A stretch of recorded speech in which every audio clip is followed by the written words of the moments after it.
Bwana ndugu mganga, unajisikiaje kuja kushuti na kuanga katika nyumba mpya? Unajisikiaje ukiwa kama wewe ndo kizazi kipya, mganga mpya, maana ni sura ni ngeni hapa? Unajisikiaje kuja mazingira haya?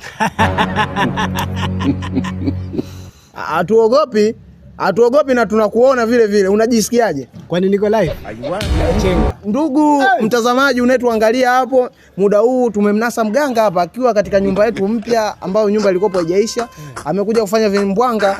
Bwana, niko kwenye field jamani, bado hajawa mganga kamili jamani mimi. Bibi yangu kaniagiza mimi marehemu bibi yangu. Mstoke, kaa hapo. Hivi sasa tutaletea mganga jinsi tunavyoenda kumshughulikia. Mafuta tunayo.